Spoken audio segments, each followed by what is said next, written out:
Educación al Día, espacio alternativo y pluralista del equipo sindical de educadores demócratas de Antioquia. Dirección General, Omar Arango Jiménez. Escúchelo de lunes a viernes a partir de las 7:30 de la noche en los 1020 de emisora Claridad de Todelar. Somos comunicación, lucha y servicio.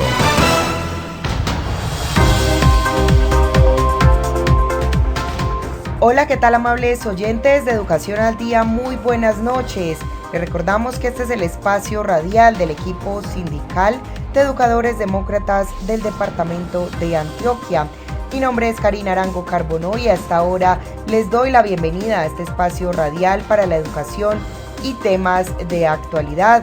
A esta hora saludamos a quienes nos sintonizan a través de www.educacionaldia.com.co, también a través de nuestro canal de YouTube Educación al Día. Les recordamos que estamos en cadena con Radio Farallones y la cadena HSCH. Bienvenidos.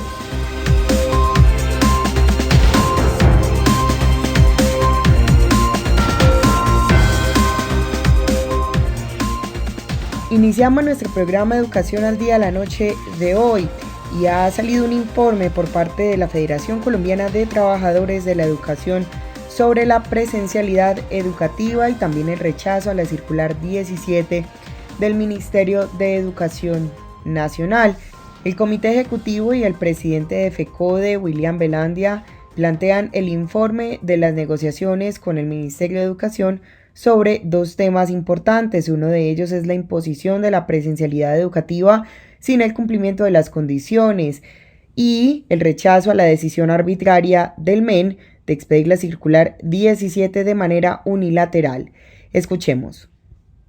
Un saludo al magisterio colombiano, a nuestras comunidades educativas, padres, madres y estudiantes. La Federación Colombiana de Trabajadores de la Educación ha sido clara. Hemos manifestado de manera pública que queremos volver a la escuela de la presencialidad, pero hay que determinar los elementos que hacen parte de ese espacio oportuno en la garantía plena del derecho a la vida. Nosotros hemos dicho hoy las condiciones que tiene el país en la mayor parte de nuestras regiones denota una alta ocupación de las camas UCI, un alto nivel de contagios, fallecidos, y en consecuencia le hemos dicho al gobierno, revisemos el momento oportuno porque los indicadores de pandemia no muestran posibilidades de garantías de volver a la escuela de la presencialidad en este preciso instante. Las proyecciones que se han dado el 15 de julio, más allá, pues por la parte de la comunidad científica, revela que la meseta está ahí, que si se abren otros sectores va a subir el nivel de contagio y por eso le dimos al gobierno, los maestros queremos combinar esos momentos definitivos, el espacio de las condiciones de bioseguridad y por supuesto el esquema de vacunación completo como ellos mismos lo han establecido. Entonces, hablamos de la escuela de la presencialidad en condiciones bioseguras y le decimos al gobierno, estamos cumpliendo de manera no presencial las actividades, vamos ajustando, vamos mirando los momentos, vamos evaluando para volver a la escuela de la presencialidad que queremos los maestros y maestras de Colombia.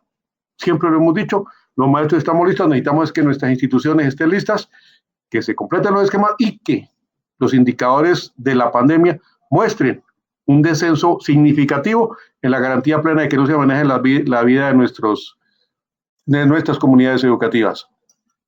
Abrir la escuela de la presencialidad implica la movilidad de más de 19 millones de colombianos y por eso el llamado es de manera sensata, responsable, a que tomemos en cuenta esa discusión que tenemos en la mesa en este capítulo de la escuela de la presencialidad fundamental para los maestros y maestras y para las comunidades educativas del país. Llamamos a las padres de familia a sumarse a esa exigencia para que se garanticen los protocolos, se determinen los momentos y sobre todo se le garantice a su niñez, a su juventud condiciones en donde se minimice, porque el virus no se va a ir de la noche a la mañana, los riesgos de contagios que hoy padece el mundo, que se está repitiendo en muchas partes del mundo y que ha caracterizado particularmente a Colombia por el mal manejo de la pandemia. En ese mismo sentido le hemos dicho al gobierno, la circular 17 provoca al magisterio en un momento tan definitivo para nosotros en el proceso que estamos viviendo. Los maestros y maestras siempre hemos cumplido a cabalidad con las actividades, con los procesos, con los niveles de aprendizaje de nuestra niñez y juventud. Hemos cumplido con el año académico de todas nuestras instituciones, de todos nuestros estudiantes. Entonces no vemos por qué hoy de manera agresiva sale con una circular que provoca al magisterio colombiano.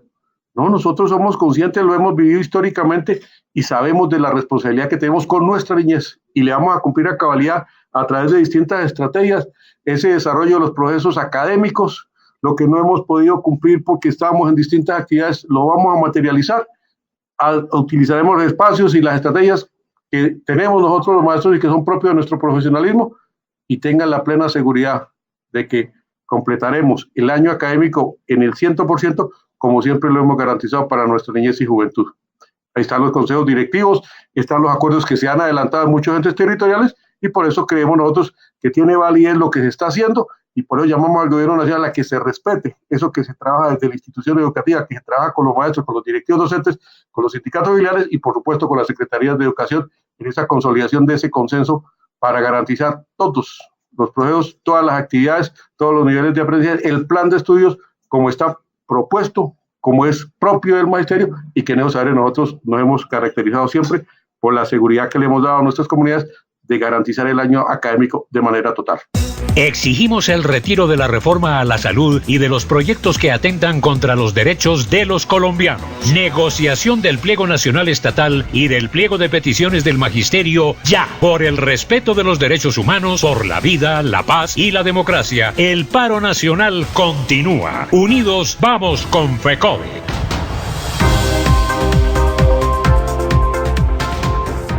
Y estamos de vuelta aquí en nuestro programa Educación al Día y vamos a escuchar a continuación a Fabio Herrera.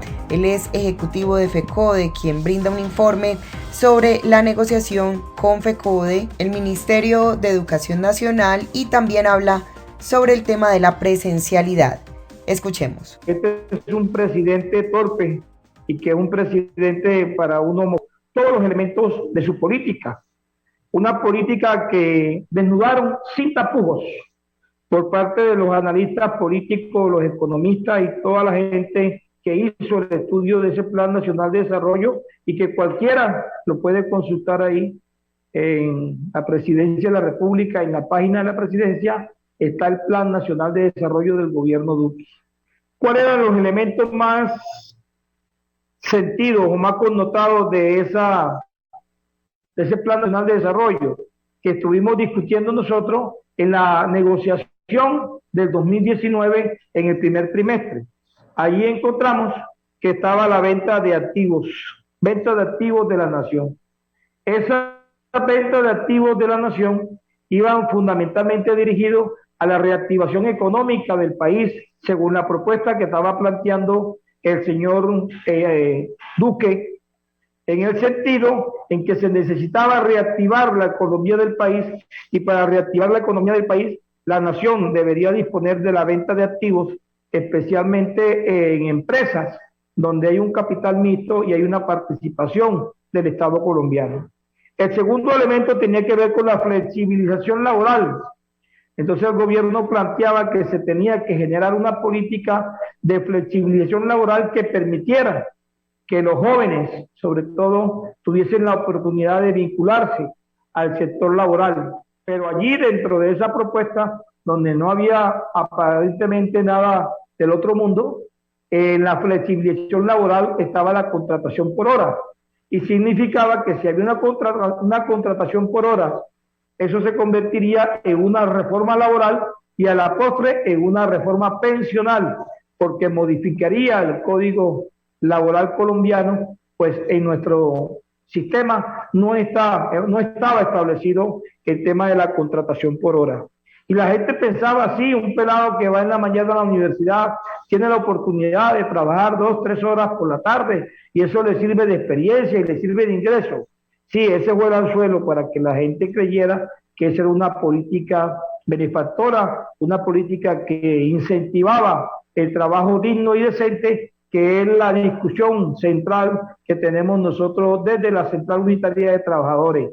Trabajo digno y decente. Salario digno, trabajo decente. Es la consigna de la Central Unitaria de Trabajadores. En ese mismo sentido, el gobierno planteaba una reforma tributaria que posibilitara la inversión, la llegada de capital extranjero al país, que permitiera la reactivación económica, supuestamente del déficit que dejó la política de Santos y especialmente para cumplir los acuerdos de paz y los compromisos pactados allí. Entonces, en la reforma tributaria del 2019, el gobierno argumentó que había que establecer unas excepciones que permitiera que el capital extranjero y el capital nacional en una alianza público-privada se pudiese revertir en beneficio para el pueblo colombiano. Entonces allí el gobierno se inventó que las empresas que trajeran capital para invertir en el país serían excepcionadas hasta por 5 años de impuestos. Y resulta que los benefactores de esa política fueron precisamente las transnacionales que vinieron al país, que invirtieron recursos, pero que escasamente aportaron el 2% del total de lo producido, del total de la ganancia. Y en el tema de las exenciones, sencillamente el gobierno le tenía que retribuir con las exenciones y con un recurso adicional por la inversión que hacían. De tal manera que en situaciones como en el sector minero energético, por ejemplo, en el manejo de las minas, terminamos nosotros pagándole a las multinacionales por tonelada de carbón que ellos exporten, o lo que hacían el grupo Palmolive. Por ejemplo, sacaban mercancía por el puerto de Buenaventura y entraban por Bahía Honda en La Guajira, y la crema dental, la harina pan y otros productos, jabones, etcétera, entraban como mercancías de contrabando al mercado nacional. Por ese motivo era mucho más fácil ir a comprar a Maicao, mucho más económico ir a comprar a Maicao, porque la crema dental que uno compra en los supermercados o en las tiendas, en Maicao se conseguía mucho más barata, siendo la misma crema dental producida en el país. Pero como ahí se le bajaban los aranceles, se les exencionaba de impuestos y además se les auxiliaba, entonces ellos hacían unas falsas exportaciones que regresaban de contrabando al país siendo mercancías nacionales. En ese mismo sentido, el gobierno planteaba la necesidad de privatizar las cárceles y de dejar en la calle al sector de guardianes del IMPEC. Con ellos dimos unas duras peleas y se logró que en principio se revisara la política del gobierno en el plan de desarrollo que buscaba cómo entregar las cárceles en concesión, donde las personas que tienen allí familiares tendrían que pagar una mensualidad por la manutención y el sostenimiento de esa persona presa o detenida o fuera de la libertad, como queramos colocarle.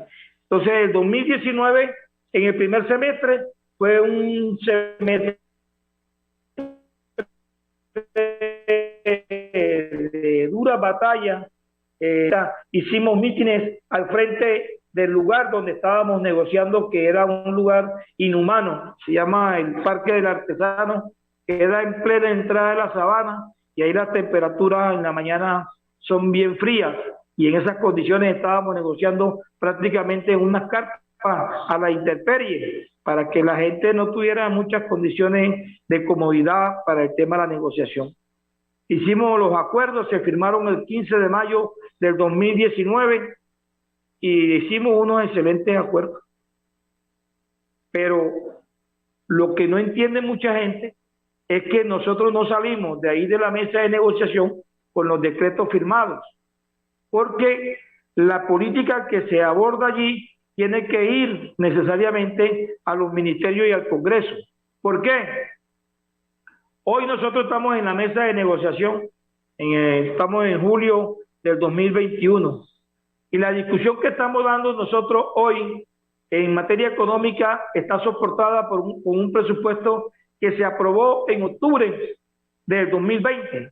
Significa que a estas alturas la olla está raspada, y lo que podamos nosotros conseguir allí en materia de aumento salarial, de nivelación, de la bonificación pedagógica o cualquier otro emolumento, o incluso modificaciones en el presupuesto para el país o para el tema del transporte escolar o en materia de inversión en los establecimientos educativos, necesariamente tendrían que ir al Congreso y tendrían que ir al Ministerio de Hacienda, tendrían que ir a esos ministerios para replantear lo que ya está aprobado y poder cumplir los compromisos. Entonces, por eso muchas veces la gente no entiende que nosotros salimos allí con una expectativa, con un acuerdo, donde partimos de la buena fe y del compromiso de las partes que estamos negociando bajo los parámetros del decreto 160, y uno se levanta de la mesa convencido que lo pactado allí ha de cumplirse.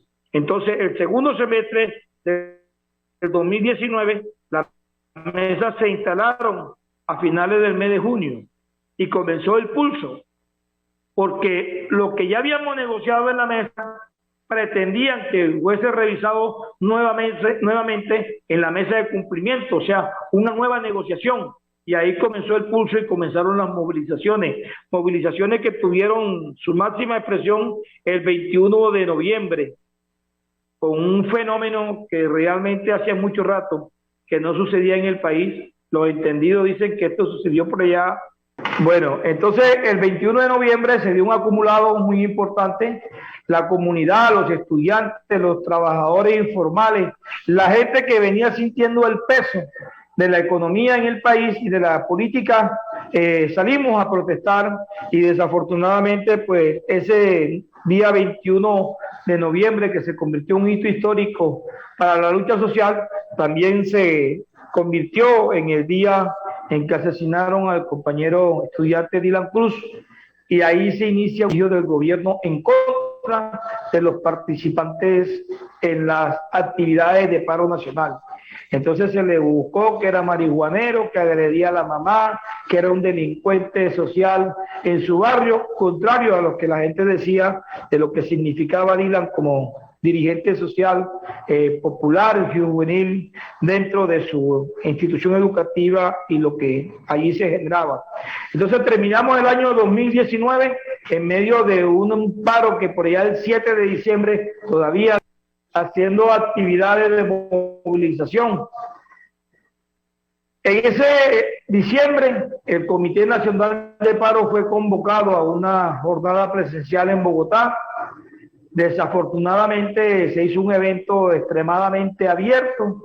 La gente no cabía en el teatro, entonces los que no cabían se molestaron y hubo un reventón allí, y el Comité de Paro Nacional, que era la gran carpa en la cual confluimos los distintos sectores nacionales, porque consideramos que era mucho más práctico una lucha nacional de gran envergadura en un comité de paro, un aparato como eso, como el Comité de Paro, una estructura como el Comité Nacional de Paro, que hacer una lucha individual por sectores. Bueno, nos agarró la discusión, y en el 2020 nos encontramos en el primer trimestre tratando de reorganizar la casa y de reorganizar la fuerza. Estando en eso, en marzo, el gobierno nos confinó por el tema de la pandemia.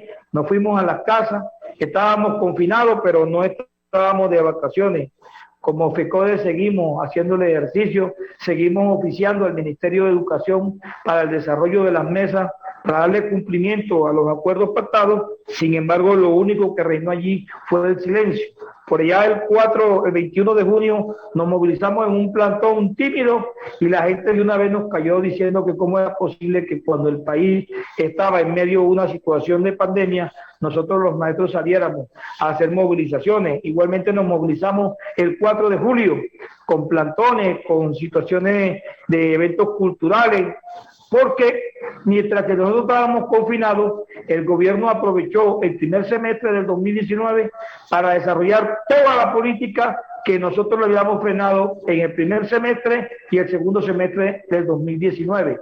Confinado, el gobierno se despachó porque no había en el Congreso de la República absolutamente ninguna fuerza de oposición que le aguantara el empuje a la maquinaria del gobierno.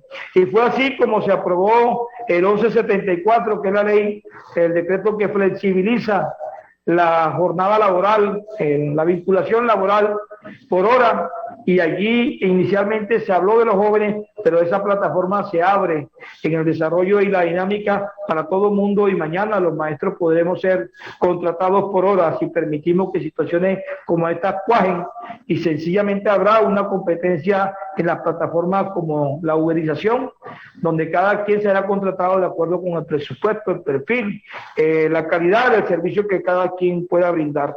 Exigimos el retiro de la reforma a la salud y de los proyectos que atentan contra los derechos de los colombianos. Negociación del pliego nacional estatal y del pliego de peticiones del magisterio ya. Por el respeto de los derechos humanos, por la vida, la paz y la democracia, el paro nacional continúa. Unidos vamos con FECODE.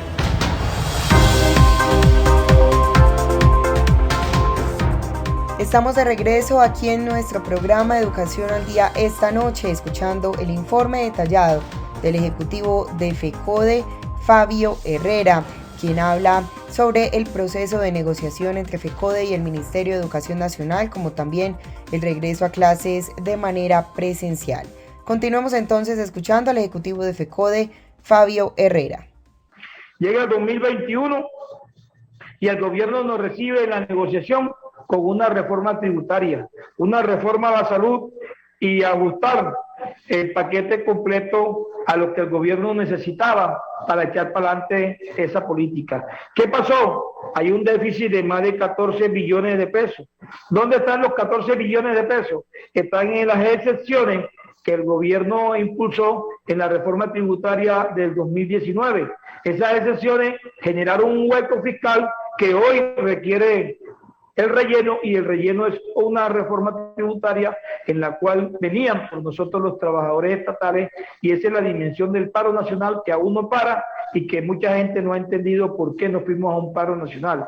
Nos fuimos a un paro nacional porque la reforma tributaria tocaba los bolsillos de los trabajadores y especialmente de nosotros, congelamiento salarial, impuesto al salario, impuesto a la pensión, impuesto al vehículo, viajes urbanos, alza en los combustibles, biodiesel y gasolina, alza en los productos de primera necesidad.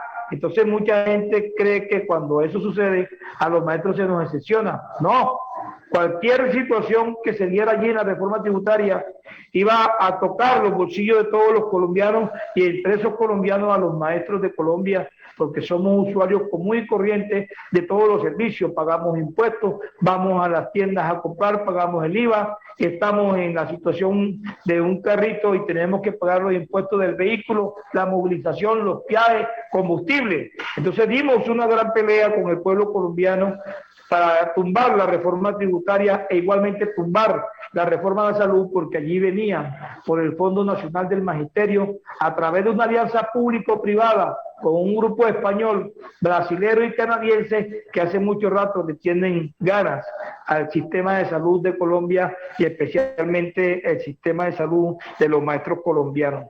Allí mismo estaba el 152 proyectos que tienen que ver con la escuela de casa, home school, que tiene que ver con entrega de bonos a los padres de familia para que lleven a sus hijos a los establecimientos educativos donde no se les adoctrine o donde ellos consideren que están los principios y la moral. Entonces ahí están los grupos religiosos, especialmente los cristianos justos y libres, y los que están allí, que son los dueños de los colegios privados en la mayoría del país.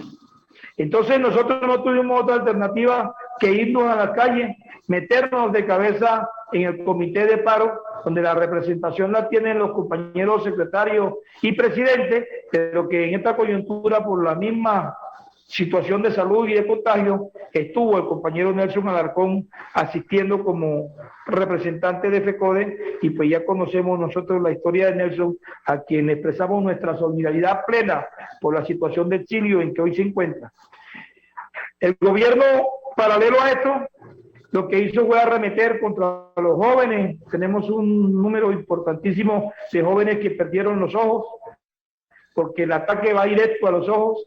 Jóvenes desaparecidos que hoy están apareciendo descuartizados, jóvenes asesinados, violaciones, supuestas violaciones, se denuncia pues de las compañeras que han sido detenidas en los calles y han sido violadas, y amenaza a Cutiplén para toda la dirigencia social, sindical, indígena, popular, y especialmente el exterminio contra los jóvenes que hoy se llaman primera línea, y que hay un fenómeno nacional e internacional donde los jóvenes no se sienten representados por nadie, pero hemos estado allí trabajando con esos jóvenes en todo el país, organizando la lucha y manteniéndola hasta donde es posible.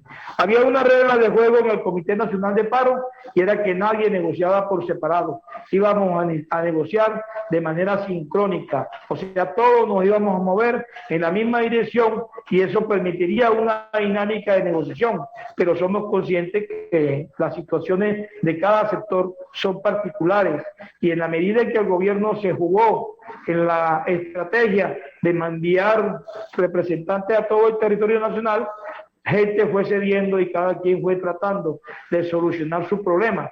Y en esa dinámica los maestros nos estábamos quedando solos junto con los trabajadores estatales. Además de eso, una indisciplina sindical que permitió que cuando votamos la vinculación al paro con cese de actividades total, el promedio era del 65-70% del magisterio comprometido con las actividades según los informes de los sindicatos regionales, pero la realidad era otra.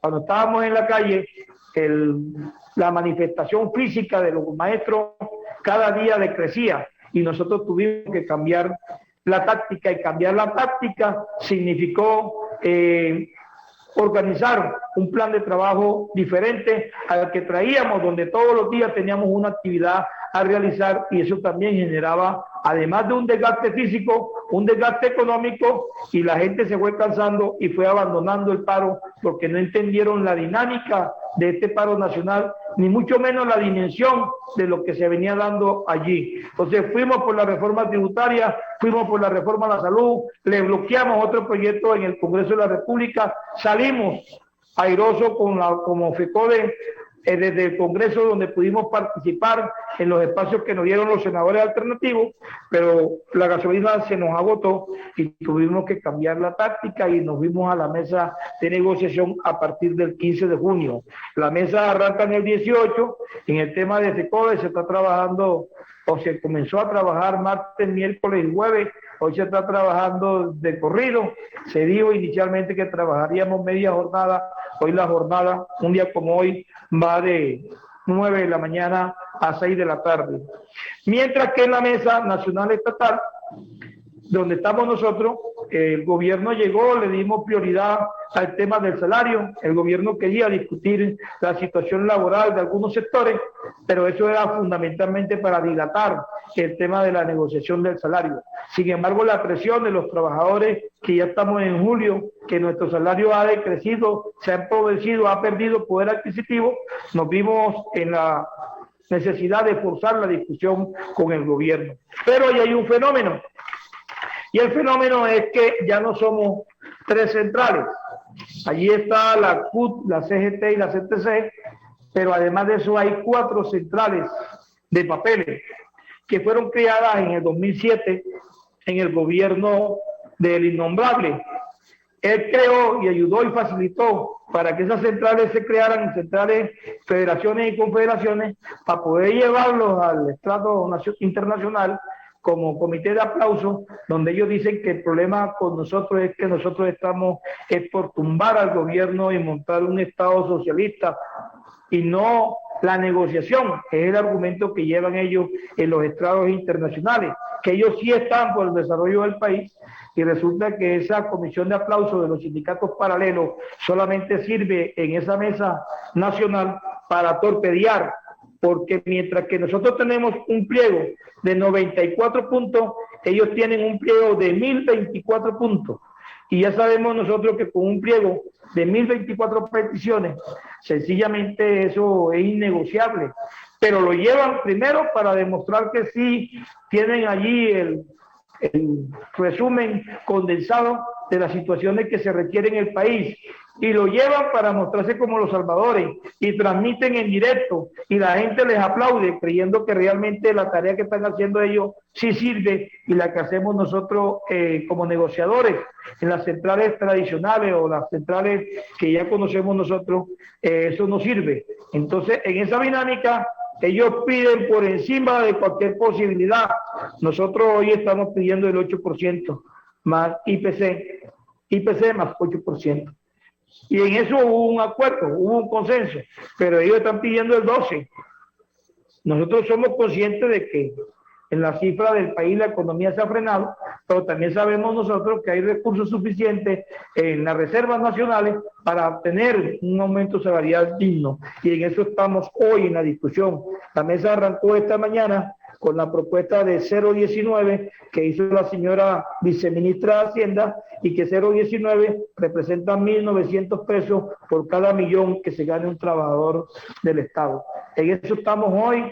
Esto es una dinámica que muchas veces la gente no entiende. La gente cree que nosotros podemos agarrar por el cuello a la viceministra y hacerle firmar el decreto de aumento salarial. Pues el gobierno tiene ya su meta, él sabe cuánto puede ofrecer, pero para llegar a ese punto nosotros tenemos que forcejear, tenemos que hacer jornadas, tenemos que movilizarnos, hacer mítines, hacer cuanta cosa para poder arrancarle lo que realmente nosotros estamos discutiendo con el gobierno. Porque también podríamos levantarnos de la mesa y coja el 0,19 y haga con él lo que usted crea conveniente, y listo, nos levantamos y salimos airosos.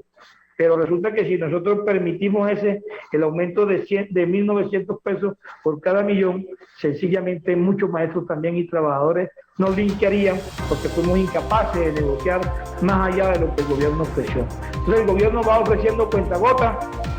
Es posible que al terminar esta jornada estemos en 0,35 y es posible que lleguemos a 1,20, que no pasemos el punto, que nos estanquemos en 90, en 0,90. No sabemos realmente qué pueda pasar. Lo que sí sabemos es que estamos en la negociación, estamos comprometidos, que estamos haciendo el ejercicio en representación de los trabajadores estatales y en lo que concierne a la comisión nuestra en beneficio de los trabajadores de la educación, que somos los maestros de Colombia. Amables oyentes, hemos llegado al final de nuestro programa Educación al Día. Les recordamos que este es el espacio radial del equipo sindical de educadores demócratas del departamento de Antioquia. Les recuerdo que soy Karina Arango Carbonó y agradecemos a todos por su sintonía. Les recordamos que nos pueden escuchar de lunes a viernes a través de www.educacionaldia.com.co de 7:30 de la noche a 8:30. También pueden sintonizarnos a través de nuestro canal de YouTube. También estamos en cadena con Radio Farallones y la cadena HSCH. Feliz noche para todos.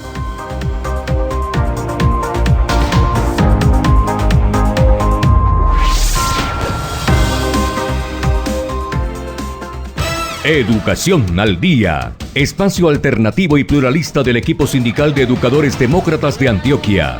Dirección General, Omar Arango Jiménez. Escúchelo de lunes a viernes a partir de las 7:30 de la noche en los 1020 de emisora Claridad de Todelar. Somos comunicación, lucha y servicio.